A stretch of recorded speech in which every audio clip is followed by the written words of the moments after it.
Thanks for choosing to take flight. You said you don't have many vices. Like myself, I don't drink. I haven't drank since lockdown. Yeah.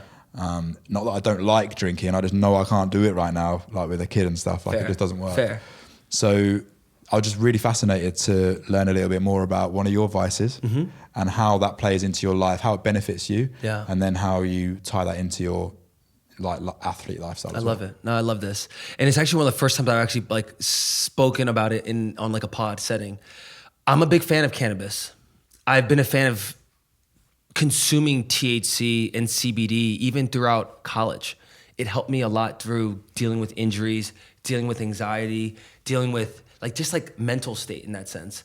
I'm not a big fan of utilizing pills. I don't take ibuprofen for anything. I don't take allergy medicine. Like I take I don't take many pills at all. I'm a believer that things that come from the earth, things that come from soil and from the ground, just like mushrooms, just like cannabis, it's things that are not as harmful as people think.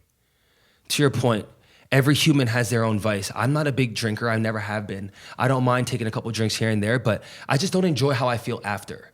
When I use cannabis or use weed just in general, like I feel at a state that's more relaxing, a state that I'm able to wind down. And it's like what we talked about earlier. Like, it's so easy for me to be on all the time because I don't know how to separate work and what's pleasure and what's chill, right? So using cannabis is always more of a night routine for me. It's how I switch my brain from thinking that I need to be on all the time to kind of get into this mode of relaxation and kind of like calmness in that sense, right? And I think for any human, like you know, it might not be cannabis, it might be drinking an herbal tea, who knows? But I think finding that separation point where when you're on all the time, it starts to then burn out as well. And if you don't have that ability to then separate what's work and what's pleasure and all those things, then you're gonna find yourself kind of being burnt out. So for me, it was always that mode of like, one, it kind of sets me into my nightcap routine and it allows me to kind of get into that relaxed state. And it's been something that, it's funny, people are always like, they are shocked. People are shocked when they hear that I'm a runner and I do all these, and they're like, dude, does this impact your lungs? Like, how do you keep running? And I'm like, it's not impacting your lungs as much as you think. It's all a psychology thing. At the end of the day, like, obviously, smoking anything is probably not the best for your lungs, but there's no tobacco in it, right? If you're smoking just flower, and it's not as harmful on your actual lungs. Like, there's not many people that have died from overuse of marijuana, right? But how many people every single day die from tobacco use? So it's a different game. But it's also something that I understand. I could stop right now. I'm not connected to it in that sense where I feel like, oh my God, I can't live without like weed, right? It's like I could literally stop right now and be clean for however long I need to. And I've done it many times where it's almost a battle for myself, a test to myself. Like, I don't need it. It's just I enjoy it. Yeah. And it's one of those things where I think in life more people should do things that they enjoy. Yeah, oh, for sure. It helps you put it down, like all the thoughts of work and the growth and all that. It helps you put Mark, that so stuff much down. of that, man. And it's a mixture of, and sometimes I get my most creative thoughts when I'm quote unquote after I smoke or after I use cannabis. And it's one of those things where it puts my mind in a different place. And same thing with mushrooms, bro. I've tested more psilocybin since I've lived in Austin than I ever have, bro. And like a microdose or? In a microdose way. And I've macrodose, but I typically on every Monday, I'll microdose. In the morning after I go run, I'll put a little tincture into my tea, mix it with honey, and I'll put lion's mane in my tea, and I'll start my morning like that. You didn't put it in our smoothie, did you? No, not today. No psilocybin today.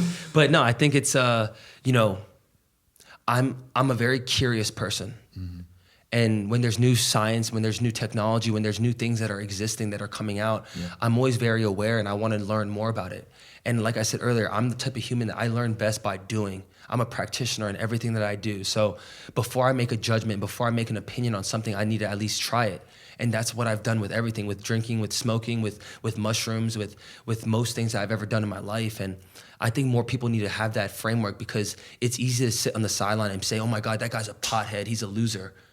When in reality, is that actually true? Or is that just this framework that we've created because the war on drugs says that marijuana and mushrooms are these negative things? People have created this framework in their own mind without actually practicing it for themselves in that sense. Yeah. Question everything. Question everything, Mark. Yeah. Everything. Yeah. Man, thanks for that. I think that's so interesting because even the people listening along to this, they might be having some of those thoughts of judgment and stuff. And 10 years from now, this might seem like such a stupid conversation because I guarantee it will everyone be. knows what it's doing. And to your point, Mark, like I've always had these thoughts of like when I first got into entrepreneurship, I remember one of my old business partners, we used to like have like creative sessions after like while we smoked, and we would always say like, imagine we could post this right now. Imagine how much like how accepting it would be if we posted this right now. But to your point, in 5, 10, 15 years, who knows? That's just going to be another thing where, I mean, shit, we see it now. Joe Rogan smokes with Elon Musk. Yeah. It's no issue. Yeah. Joe Rogan is like, right? And he's at the top of the game. So it just shows you that, shit, if Joe Rogan is taking a couple puffs of marijuana and he's also drinking and doing these other things, like, every human needs to work on themselves and figure out what works for them instead of judging what other people are doing. And if you do that, then you're in a place where you're at peace. Yeah, too right, man. What a perfect way to end the conversation.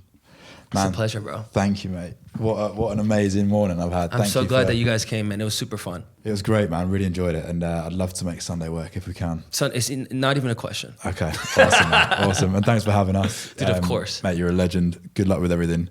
Thank you so much, my friend. Yeah, awesome. This we'll stay in touch, man. This is not going to be the last hurrah. Oh, hell no. Hell no. All right, man. Legend. Thanks, mate. You have reached your destination. Hey, it's Mark Whittle. Thanks so much for watching or listening. It's so great to have you a part of the Take Flight movement. Subscribe to the podcast on all platforms, video and audio, to be the first to see new episodes and new conversations with the greatest minds in the world. Follow me at markwhittle_TF on all social platforms, and visit takeflightworld.com to join our growing community of hustlers, performers, and go-getters. I can't wait to see you next time. Until then, stay positive, stay motivated, and of course, take flight.